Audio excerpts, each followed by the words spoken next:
नमस्ते साई फैम। तो आपने हाल ही में सुना होगा कि पुणे में एक रहस्यमय बीमारी बहुत ही तेज़ी से फैल रही है, जिसे गिलियन बारे सिंड्रोम या फिर जीबीएस सिंड्रोम बोलते हैं। सिर्फ 3 हफ्तों में इसके 111 केसेस नोट किए गए हैं और एक की तो मौत भी हो चुकी है।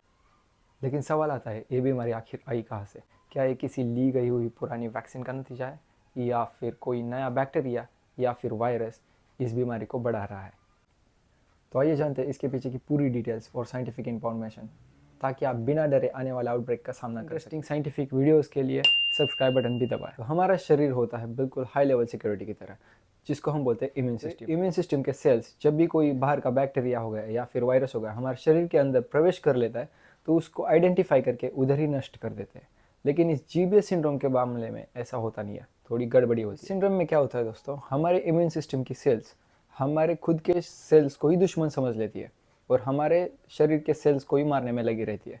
तो इससे और ज़्यादा डैमेज बढ़ जाता है शरीर में। तो ये हमला होता है हमारे माइलिन शीथ पे, जो कि हमारे नर्व्स को, जहाँ से हम सिग्नल ट्रांसमिट करता है हमारा ब्रेन, जैसे कि हमारा ब्रेन कोई सिग्नल ट्रांसमिट करता है, तो नर्व्स के थ्रू, इलेक्ट्रिकल सिनेप्सिस के थ्रू हमारे हाथ को या फिर पूरे बॉडी में सिग्नल ट्रांसमिट होता है।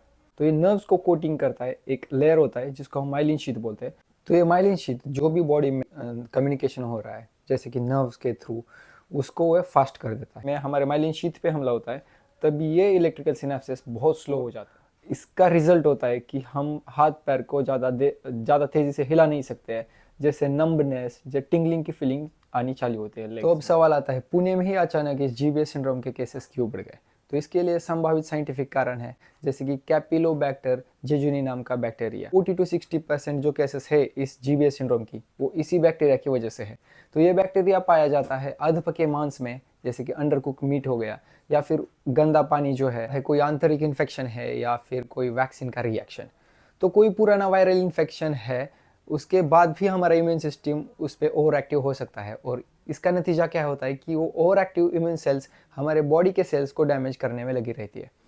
तो अगर वैक्सीन्स का केस देखा जाए तो वैक्सीन्स का फायदा ज़्यादा होता है एक्चुअल उस हार्मफुल डिसीज से बचाने। सिंड्रोम के कुछ साइंटिफिक लक्षण भी देख लेते हैं। इसमें सबसे पहले आता है पेरिफेरल न्यूरोपैथी, जिसमें हाथ पैरों में टिंगलिंग सी फीलिंग आती है, जैसे झुनझुनी।